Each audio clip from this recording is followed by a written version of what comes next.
चलिए दोस्तों, आज एक और वीडियो लेकर आ गए हैं और ये वीडियो वर्ग दसम का संस्कृत का वीडियो है और ये षष्ठ पाठ भारतीय संस्कारा का वीडियो है। इसका मतलब होता है भारतीय संस्कारा का मतलब षष्ठ मतलब छठा पाठ, मतलब जिसको आप 6 पाठ कह सकते हैं। अध्याय नंबर 6 है और भारतीय संस्कारा मतलब भारत के संस्कार है। भारतीय संस्कार, ये संस्कार क्या होता है इसके बारे में भी जानेंगे। भारतीय संस्कार क्या है ये भी जानेंगे। अब देखिएगा क्या कहता है। कह रहा है कि भारतीय संस्कृति अन्यतमं वैशिष्ट्यं विद्यते यत् जीवने इह समये समये संस्काराः अनुष्ठिताः भवन्ति। कह रहा है कि भारतीय संस्कृति एक अन्य विशिष्ट है और यह जीवन में समय समय पर संस्कार का अनुसरण करता है। भारतीय संस्कृति एक विशेष संस्कृति है। जिस संस्कृति के जीवन में समय समय पर संस्कार का अनुसरण होता है। कह रहा अद्य संस्कार शब्दः सीमितो व्यंग्य रूपः प्रयुज्यते किंतु संस्कृते रूपकरणम इदम भारतस्य व्यक्तित्वम रचयति। कह रहा है कि यहाँ संस्कार शब्द एक सीमित व्यंग रूप प्रयोजित किया गया है, किंतु संस्कृतम भारतस्य व्यक्तित्वम रचयति, मतलब संस्कृति जो है भारत के व्यक्तित्व का रचना करता है। कह रहा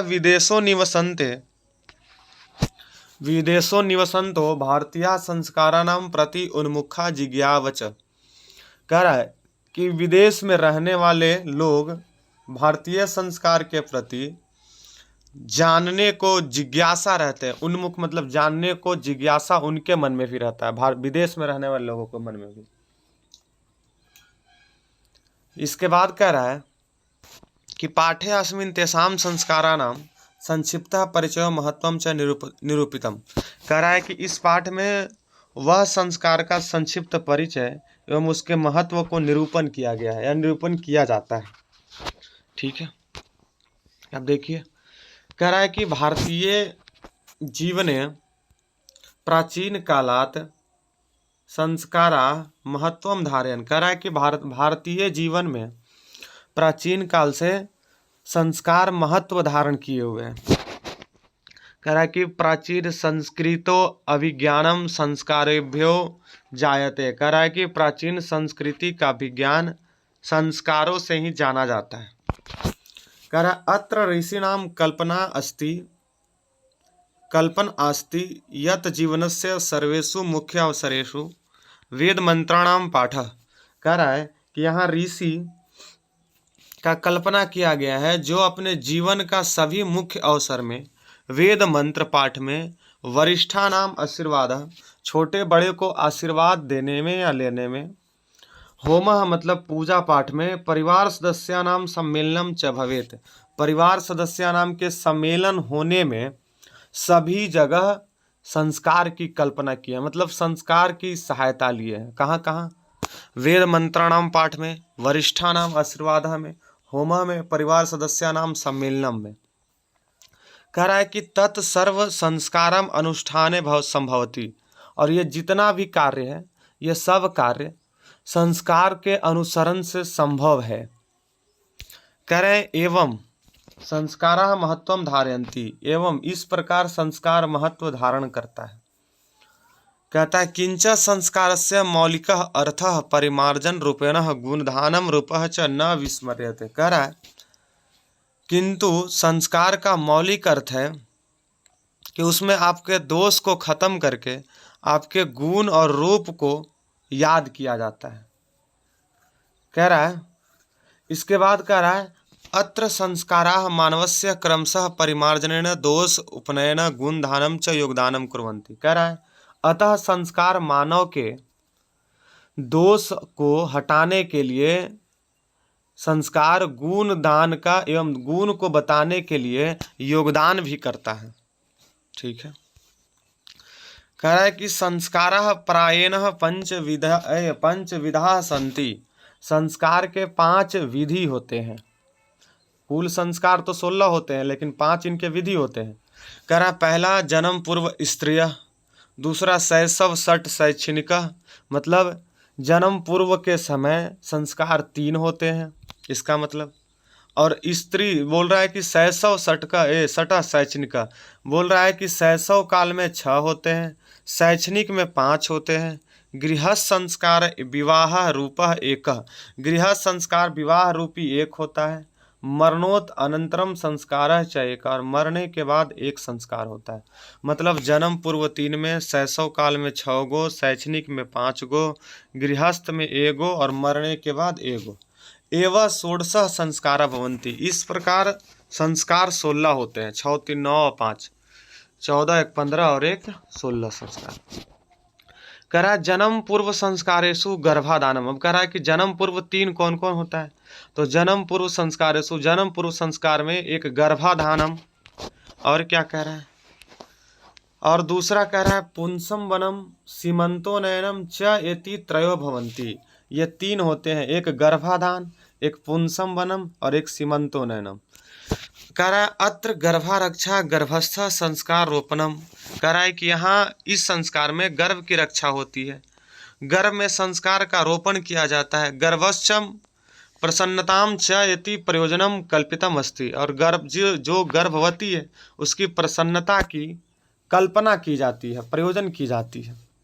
कह रहा है शैशव संस्कारेषु जात कर्म नामकरणम निष्क्रमणम अन्नप्रसारणम चूड़ाकर्मम कर्णवेदी च इति क्रमशो भवन्ति। और कह रहा है कि शैशव संस्कार में जो 6 होते हैं वो कौन कौन होते हैं।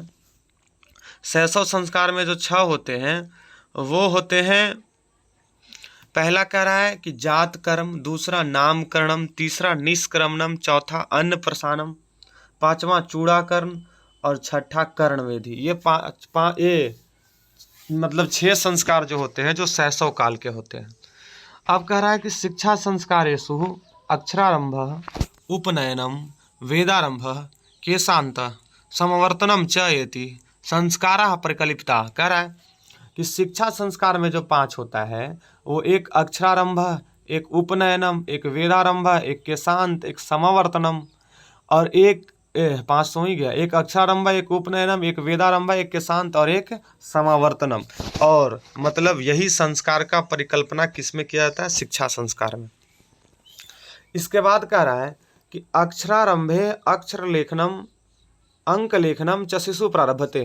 कह रहा है कि अक्षरारंभ जो संस्कार है, जो शिक्षा संस्कार के अंतर्गत है, इस संस्कार में अक्षर लेखन एवं अंक लेखन बच्चे प्रारंभ करते हैं।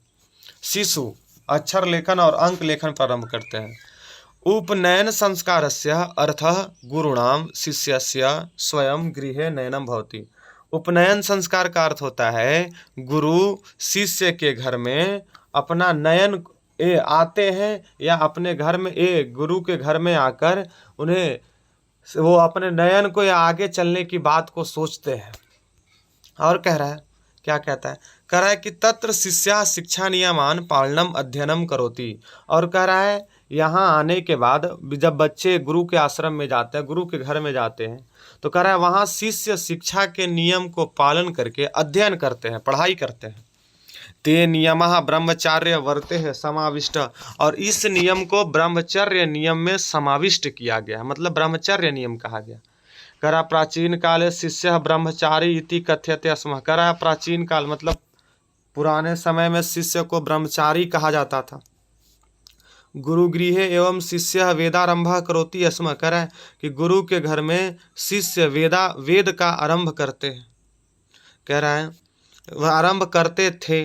और कह रहा है वेदानाम महत्वम प्राचीन शिक्षायाम उत्कृष्टम मनयन्ते स्म। कह रहा है कि वेद का महत्व प्राचीन शिक्षा में उत्कृष्ट माना जाता था। वेद का महत्व प्राचीन शिक्षा में कैसा माना जाता, उत्कृष्ट। कह रहा है कि केशांत संस्कारे गुरुगृहे एवं शिष्यस्य प्रथम क्षौरकर्म भवति स्म। कह रहा है कि केशांत संस्कार में गुरुगृह शिष्य के सबसे पहले क्षौर कर्म होता था। गुरु के घर में शिष्य का क्या होता था, क्षौर कर्म होता था। अत्र गोदान मुख्य कर्म, और इस क्षौर कर्म का सबसे मुख्य कर्म कौन था, गोदान। अत्र साहित्य ग्रंथेषु अस्य नामांतरणम गोदान संस्कारो अपि लभ्यते। इसलिए साहित्य और ग्रंथ में ये क्षौर कर्म का नाम परिवर्तन होकर गोदान संस्कार भी ये प्राप्त होता है। मतलब आपसे पूछेगा कि क्षौर कर्म को और किस नाम से जाना जाता है, तो गोदान संस्कार से। कह रहा है कि समावर्तन संस्कारम उद्देश्य शिष्यस्य गुरुगृहात गृहस्थ जीवने प्रवेश। कह रहा है कि समावर्तन संस्कार का उद्देश्य शिष्य को गुरु के घर से गृहस्थ जीवन में प्रवेश करवाता है। कह रहा है शिक्षा अवसाने गुरु शिष्यान उपदेशय गृहम प्रेष्यति। कह रहा है कि शिक्षा के दौरान गुरु शिष्य को उपदेश देकर घर प्रेष्यति मतलब भेजते हैं। उपदेशेषु प्रायेण जीवनस्य धर्मः प्रतिपाद्यन्ते। और उपदेश से हमारा जीवन धर्म की ओर चलता है, धर्म का प्रतिपादित होता है। क्या क्या उपदेश होता है? यथा जैसे सत्यम वद, सच बोलो, धर्मम चर, धर्म के सहारे चलो, स्व अध्ययन मह प्रमादः, अपनी अध्ययन में खुश रहो, इत्यादि। अब कह रहा है विवाह संस्कार पूर्वकमेव मनुष्य वस्तुतो गृहस्थ जीवन प्रविशति। कह रहा है कि विवाह संस्कार के पूर्व ही मनुष्य वस्तुतो मतलब विवाह संस्कार के पूर्व ही मनुष्य गृहस्थ जीवन में प्रवेश कर जाते हैं। जब वो अपने शिक्षा संस्कार को समाप्त कर लेते हैं तब वो गृहस्थ जीवन में पहुंच जाते हैं। कह रहा विवाह पवित्र संस्कार मत यत्र नाना विधानी कर्मकांडानि भवन्ति। कह रहा विवाह एक पवित्र संस्कार है और इसमें अनेक प्रकार के कर्मकांड किए जाते हैं या कर्मकांड होते हैं। कह रहा तेसु उनमें वागदान, वचनदान, मंडप निर्माण मतलब मंडप निर्माण, वधु गृहे वर पक्षस्य स्वागतम, कन्या के घर में वर पक्ष का स्वागत होता है। वर वधयो परस्परम निरीक्षणम, वर और वधु दोनों को निरीक्षण किया जाता है। कन्यादानम, कन्यादान किया जाता है। अग्नि स्थापनम, अग्नि की स्थापना की जाती है। पानी ग्रहणम, पानी की ग्रहण की जाती है। लाजा होम, लाजा होम किया जाता है। सप्तपदी, 7 फेरे लिए जाते हैं। और इसके बाद कह रहा है सिंदूर दानम, सिंदूर दान किया जाता है, इत्यादि। यह सब कर्म विवाह संस्कार के अंतर्गत आते हैं। ये बहुत वीवीआई टॉपिक है, याद रखिएगा। आपसे पूछता है विवाह संस्कार के अंतर्गत कौन कौन से कर्म आते हैं, तो आपको संस्कृत भी लिख देना और हिंदी भी, दोनों लिख देना। इसके बाद फिर कह रहा है कि सर्वत्र समान रूपेण विवाह संस्कारस्य सर्वत्र समान रूपेण विवाह संस्कारस्य प्रायेण आयोजनम भवति। और सभी जगह विवाह संस्कार समान रूप से आयोजन होता है। तद अनंतरम गर्भाधानाद्य संस्कारः पुनर्वर्तन्ते जीवन चक्रम च भ्रमति। और उसके बाद फिर गर्भाधान संस्कार फिर दोबारा से जीवन चक्र में घूमने लगता है। मरणत अनंतरम अंत्येष्टि संस्कारः अनुष्ठ्यते। और मरने के बाद एक और संस्कार का अनुसरण किया जाता है जिसका नाम है अंत्येष्टि संस्कार। एवं भारतीय जीवन दर्शनस्य महत्वपूर्ण उपदानम संस्कारः इति। इसी प्रकार भारतीय जीवन दर्शन का महत्वपूर्ण उपादान संस्कार है। इस प्रकार से भारतीय जीवन को जानने के लिए आपको संस्कार को सबसे पहले जानने पड़ेगा। अब ये चैप्टर हो गया आपका समाप्त। इस चैप्टर में आपको मुख्य रूप से संस्कार का चर्चा है। और संस्कार कितने होते हैं? 16। इससे कितने भाग में बांटा गया? 5। कौन कौन होते हैं?